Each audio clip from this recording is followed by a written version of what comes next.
Tonight, Nightbeat returns to the air for a special broadcast honoring the men and women of the working press, who day in and day out find and write the newspaper stories that keep us informed and entertained. And so, to them, this special Nightbeat salute.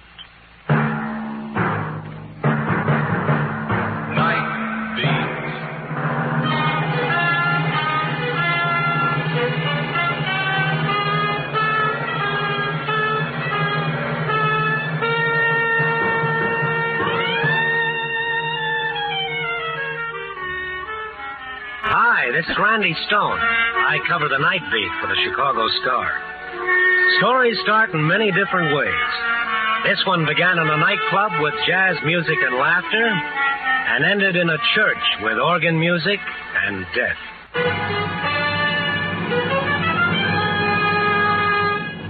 Nightbeat, starring Frank Lovejoy as Randy Stone.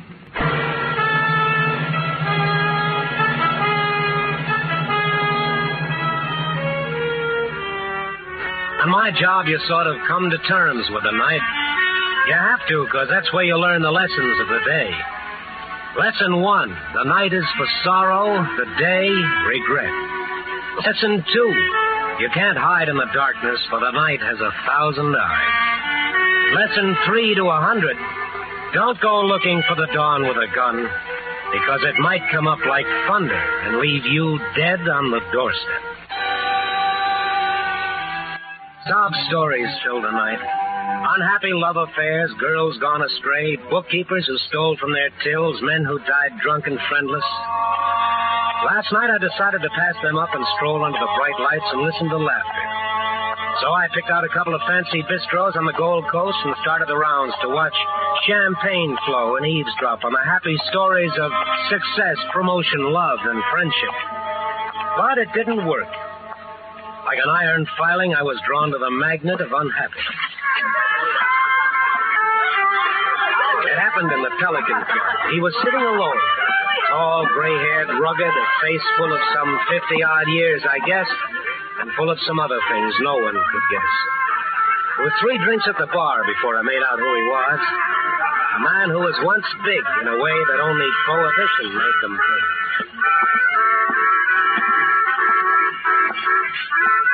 Mind if I sit down? Who are you?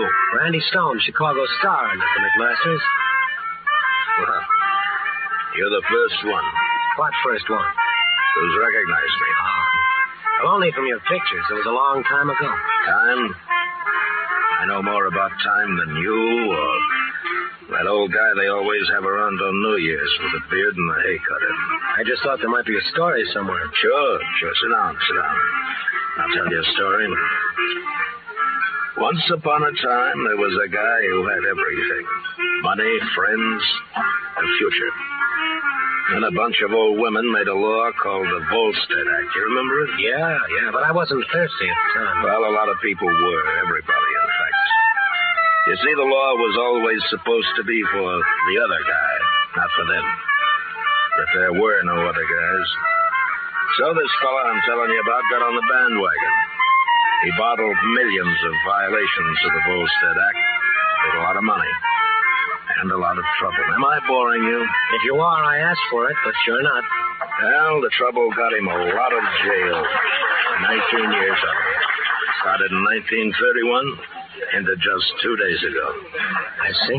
Now this guy's out, and he's going to stay clean. And they can pass 1,000 stupid laws, and he's not going to fall for any of them. He's going to do everything the way it says in the books and live happily ever after. How's that for a story? There's a good moral, but no drama, no suspense. Good. I hope it's real bad, because I don't want you to print it. Stone, I'm flattered that you recognize me, but I paid back 10 days for every one I took. All I ask is that you just let me alone in the papers. Okay, McMasters, as far as I'm concerned, you made your last copy in 1931. Stone, it's nice to come out of prison and have the first guy you meet turn out like you. Let me buy you a drink. He tried to be happy and gay after that, and I tried to help him. But there was a sadness about him that stood in the way. I wanted to ask more questions about times and places, but I didn't. Why is it when you come across the best stories, you fall all over your conscience? I know I couldn't print anything about John McMasters, yet I was still thinking about him an hour later at police headquarters while batting the breeze with Lieutenant Curly White. The lieutenant was on his way out to cover a hotel shooting, and I went with him. It was a showy place with glass doors and ebony handrails. The night manager was staining his alpaca jacket with nervous sweat. Please be as quiet as possible. I don't want it to sound like an Elks convention in here. Just tell us what happened. We'll pussyfoot throughout this. I don't know where to begin exactly. Somebody phoned down. It happened on the 5th floor. Said there was a shooting, so I went up there, but I couldn't hear any shooting or see any. You really can after it's over. That's rather obvious. What I meant Just tell us, was there a shooting or wasn't there? Well, did you think I'd call you men all the way out here if there wasn't? You think I'm a crank or something? That I like to have loud policemen stamping through the lobby excitement? Where was it? Where was what? Look, I'm going to ask you a question. I want you to answer in a single declarative English sentence. Now, you ready? Now, look here, I'm not a child, and you mustn't treat me like one. Where was the shooting? In room 521. All right. Come on, man. Well, don't you want to know who it was? Who? A man named John McMasters.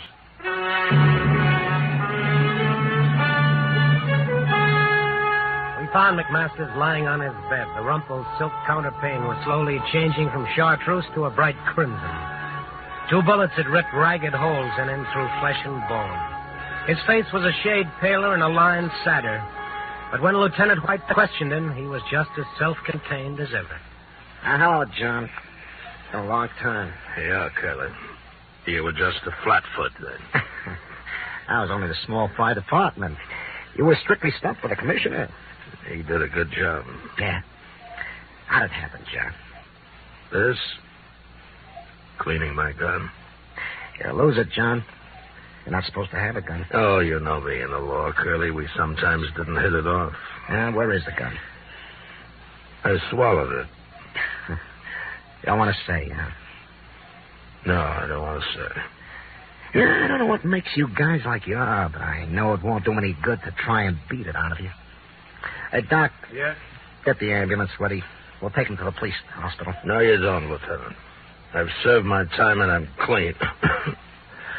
Being shot at even in this state doesn't make you a criminal. Now take me to a general hospital. John, I can get a warrant. And when you get it, come and see me. Bring me some ice cream, Lieutenant. I've always liked ice cream. English toffee, huh? I didn't have a chance to exchange a word with McMasters, so I followed him to the hospital. They put him in a room. While I was waiting for them to set up an emergency operation to take the bullets out of him, Lieutenant White let me slip in alone for a couple of minutes. Well, Scribe, you got yourself a story after all, didn't you? Well, not much of one, McMasters. A good reporter should find out a lot more, like who shot you and why. Oh. Well, I shot myself. And just for something to do. Look, McMasters, I'm not as old as you or as informed in the ways of crime, but I have a fair idea of how tough it is to come out of prison and start all over. I want you to know I'd be willing to help you if there's any place that you need help within the law. Just to get a story? I have a job that says I'm supposed to bring in stories, sure, but that isn't what I mean. Stone, it's just the way I said earlier tonight. It's a pleasure to meet someone like you. And if there was anything I could tell you or any way you could help me, you'd be the first to know. Let's put it this way. I have nothing to say to you now.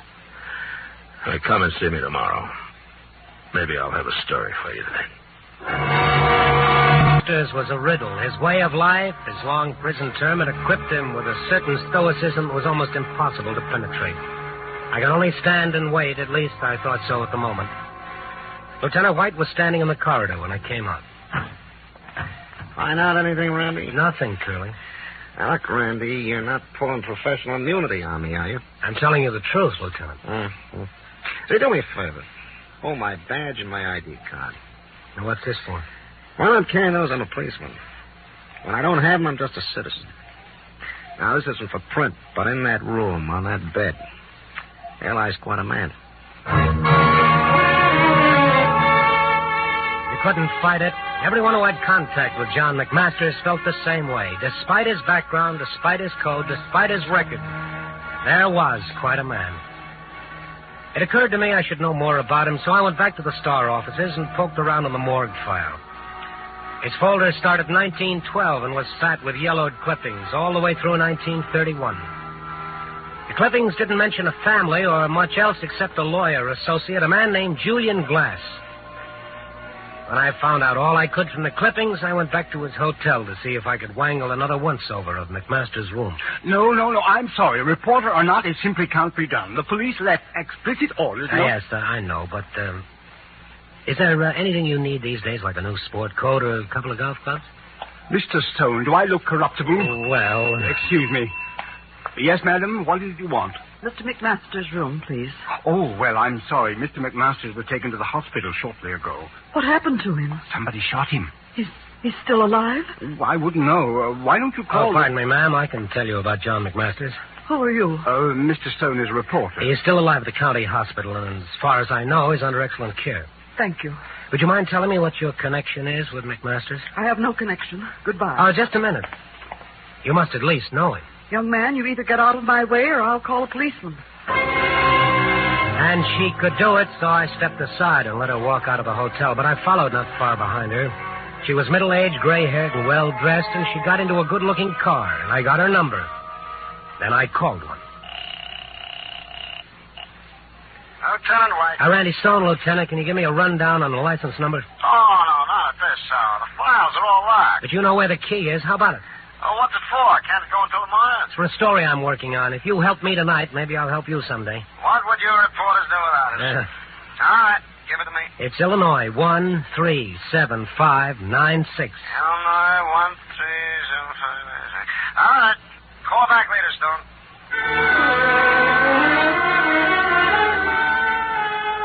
I knew it would take some time for White to run it down, so I made my way back to County Hospital for a checkup on McMasters' condition. The reception desk seemed reluctant to talk about him and referred me to the head nurse, who sent me to the surgical OD, who took me to the chief doctor. He told me to look into a crystal ball. He's gone, and we have no idea where. How could he be gone? We started to give him a transfusion. He jumped up suddenly, knocked down 2 male nurses, grabbed his pants, and ran out of the hospital. Simple as that. I thought he was in a critical condition. He was. Now he's in mortal danger. Running around town, hemorrhaging from 2 bullet wounds. Well, all right, give him an hour, maybe 2 at the most to live. John McMasters is a walking dead man.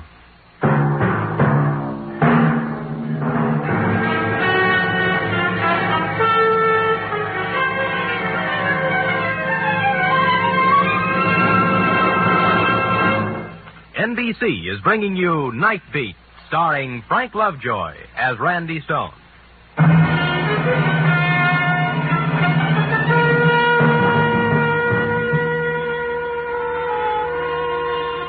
Take it from me, cats aren't the only animals who have a corner on curiosity. Consider also the species Randostonus, reporter-type animal. The test? When the next big shot of the roaring 20s, minus a quarter two of blood from bullet wounds, walks out of a hospital bed in the middle of the night, reporter walks too. Well, call it curiosity or just say I liked what I'd seen of the guy. All I know is I didn't want Big John McMasters to bleed to death walking around town, so I went out looking for him. And because I thought he might go to a friend's, I looked up his only known friend, another man of the same period, Julian Glass, attorney at law. He lived not in a glass house, but in Cicero, in the crummier half of a yellow duplex. Young man, the drugstore delivers what I need most. The telegraph office, what I dread most. Obviously, you represent neither concern, and therefore you are no concern of mine. Wait a minute. Are you Mr. Glass? I am he, and I am drunk and disheveled, and it's 3:00 in the morning. I'd like to talk with you. May I come in? You may not. This isn't exactly the hour for making calls, but I did stop by and pick up something to take the edge off. Eh? It's bonded. Oh, inside. Thanks. Your apology. There you are, Mr. Glass. Ah.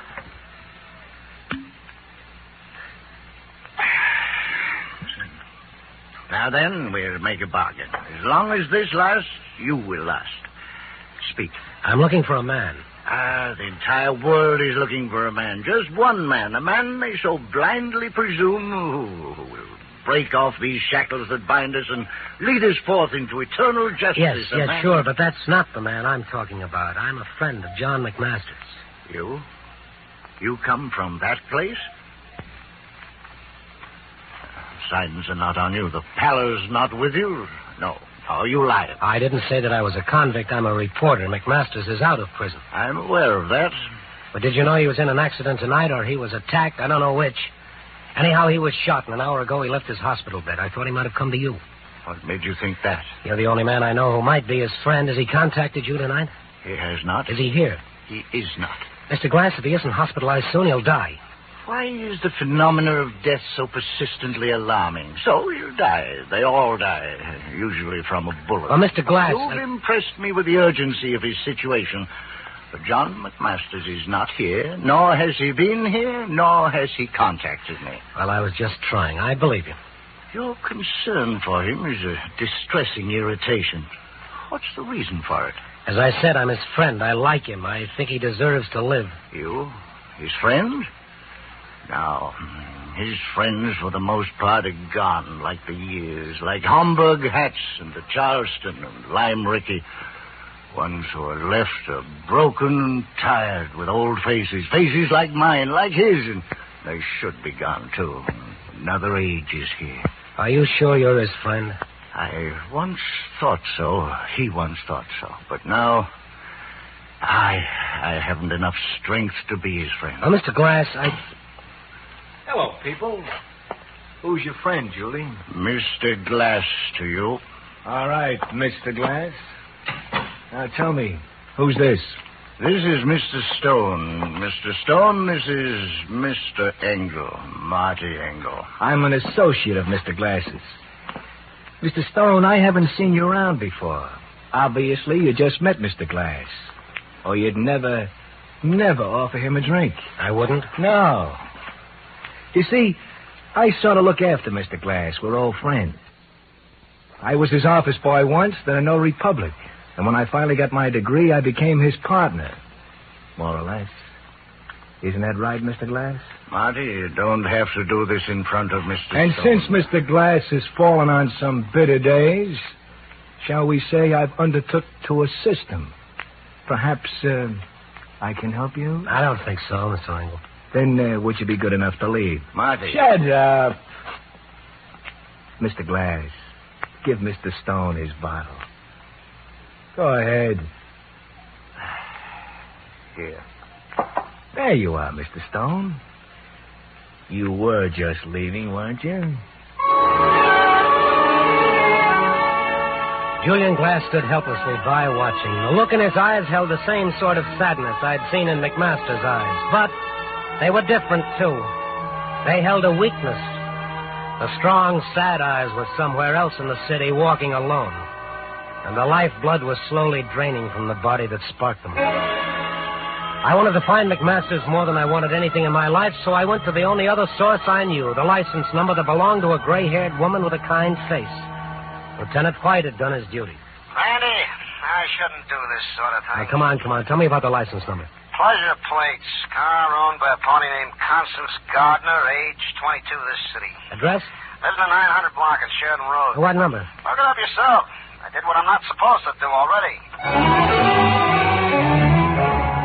I drove out there with a feeling that I was racing death. I was in the 900 block right in back of the Shawnee County Club, a nice big colonial house in a nice neighborhood. The sky was beginning to quiver and shake off the blackness of night. I parked in front, wondering whether or not I should ring the bell, and then I saw a light in the back at the kitchen. Everybody seemed to be staying up that night. Oh, come in. You must be the man from the floor. No, I'm afraid not. My name is Randy Stone. I'm from the Chicago Star. Oh, you reporters do work all hours. But we aren't being married until 7. Are you Constance Gardner? Yes, but you want to talk to Bob, not me. He's the one who's rich and famous. I'm nobody. I think I want to talk to you, Miss Gardner. Well, all right, Mr. Stone, but I have so many things to do this... Hello, bride. Say good morning to your bride. Bob, you shouldn't be here. It's bad luck or something. Oh, Mr. Stone, this is my fiancé, Bob Meredith. Bob, Mr. Stone's from the papers. Hi. Hi. Mr. Stone, I want to interview you. Now, looking at her, wouldn't you say I'm the luckiest man in the world? I'm glad to meet you, Meredith, and congratulations. Thanks. Constance, you simply must hurry. Why, Bob, what are you doing here? You know it's not right. Mother, I want you to meet Mr. Stone. He's a reporter. Mr. Stone, this is my mother, Mrs. Gardner. How do you do, Mr. Stone? It was the same gray-haired woman I'd met in the hotel a few hours before, and I had to hand it to her. She looked right at me like she was meeting me for the first time. When we shook hands, hers was steady and firm, and her eyes didn't leave mine, but there was something in her look that pleaded, don't. Mr. Stone, perhaps Mother can help you. Excuse us, please. Surely. I'll have to get rid of Bob and get some things done. Why, of course. So that's my cue. So long, Mr. Stone. Gonna cover this wedding? Well, if I don't, one of the other boys will. Nice to meet you. Bye. They look like a real nice pair of kids, Mrs. Gardner. They are. But I doubt if that means anything to you and your newspaper. Well, you were trying to reach John McMasters at his hotel tonight. You obviously have some connection with him. I don't care about that or the story that goes with it, Mrs. Gardner. I'm only looking for him. Is he here? Of course not. He's in a hospital. You told me that yourself. Well, he left the hospital. He walked out. He's wandering Chicago somewhere right now in a serious condition. Oh, no. He must have had a good reason for doing such a thing. I want to find him and take him back to the hospital. Now, Mrs. Gardner, if you know where he is or what he's doing, tell me. I only want to help. Please, he may be dying. I believe you, Mr. Stone. You have any idea where he could be? There's something you should know. Something that shouldn't be written in the papers. Please. That lovely girl who just walked out of this room is John McMasters' daughter. In 1931, I adopted her and raised her as my own. No one knew about it. John promised he would never write us or bother us in any way, and he's kept his word. But you were trying to see him tonight. Why? 2 days before he was released, a man came here. He said he knew Constance was not my real daughter. He said he wanted money to keep it quiet. He'd expose her. Did you pay this man off? No, I contacted John and told him. He said not to worry, that he'd take care of it. He got shot tonight trying to take care of it, and he's out right now still taking care of it. Who was the man? Oh, I don't know, Mr. Stone. I never saw him before. He just said that John would know who he was. Oh? Was he big, tall, short? Oh, he'd been drinking heavily. It seemed cultured. Julian Glass. The lawyer, he'd know about the trust fund and the adoption. He probably handled it all. Julian Glass was a drunkard, true, but he didn't strike me as a blackmailer. I was thinking of his friend, Marty Engel, as I drove out to Cicero as fast as I could. 3 squad cars were already there, and then I noticed with a sinking heart that a hearse was also there. I was too late. A milkman filled in the details. It was awful. It happened so fast. Suppose you tell it fast. I'm delivering my milk when I see this tall guy with a gray hair come staggering up to the steps, sort of pale. He pounds on this door here. Mr. Glasses? That's right. A young guy with a briefcase opens the door. The police say his name is Marty Engel. Yeah, go on. The young guy, sort of wise-like, says, "Hello, you come to pay off, huh?" And the big guy says, "Yeah, Marty." And he opens up and Engel goes down. But he ain't dead yet. And then Julian Glass reels into the picture, and he falls in front of Engel's gun, just as he pointed at the other guy. Glass stops 2 slugs, and he goes down. Then what? The big guy finishes off Engel. Then he goes over and looks at Glass. He sort of sighs, maybe a tear, and then he walks out. You try to stop him? You think I'm nuts? With 2 guys dead already? It was terrible. Terrible. I need myself a drink. That's what I need. I need myself a drink. And I don't mean milk. It was pretty obvious that Julian Glass did have the strength to be John McMasters' friend after all. He died for him. The police had already thrown a cordon around the neighborhood for the man 3 witnesses had described as the killer of Marty Engel. As for me, I got out of talking distance right away. It was easy to see it had taken McMasters half the night and most of his strength to get to Marty Engel, but I was certain he still had some strength left. The sun was up by the time I drove out past Evanston, around the lake, into Wilmette, and stopped at St. Vincent's Church. The ceremony was just about over. I stood in the back as Constance Gardner and Robert Meredith were made man and wife. In the name of the Father, the Son, the Holy Ghost, I now pronounce you man and wife.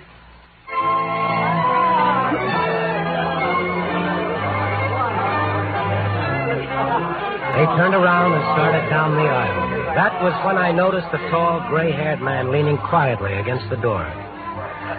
Hello, Stone. What are you doing here? Covering your daughter's wedding, McMasters. I knew you were a smart guy and that you'd find out about everything. They don't like murder in this state, no matter what the reason. Marty Engel was trying to buy that kid of mine out of her life.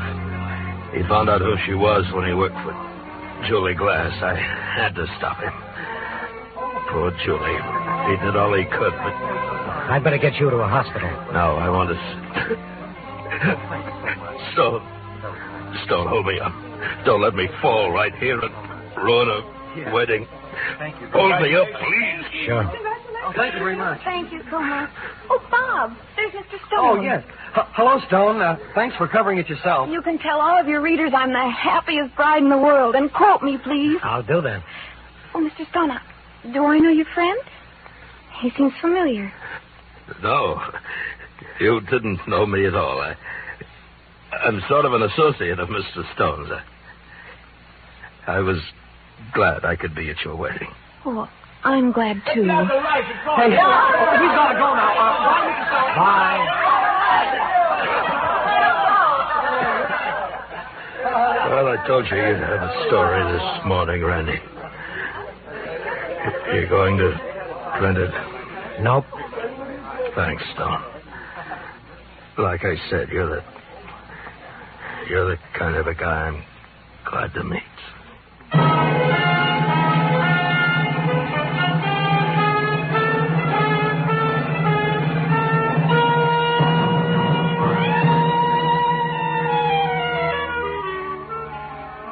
Big John McMasters died in a taxicab on the way to the hospital. And there's no maybe about whether it was better that way or not. So I'm writing a story. It's all about laws that made criminals and laws that made them not criminals. It's kind of a wandering piece of copy that doesn't really get anywhere and never really solves anything. But it doesn't mention any names because I don't think that'd solve anything either. Maybe Julian Glass was right when he said they're all gone now, and the ones who are left are broken and tired with old faces, and they should be gone, too. I wonder what he'd have to say now that he's gone with them. Copy, boy.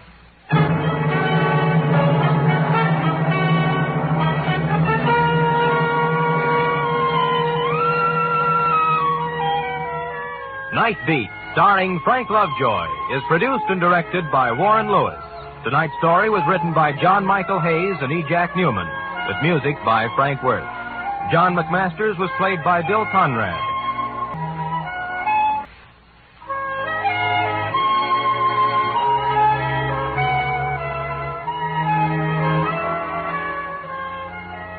Nightbeat came to you from Hollywood.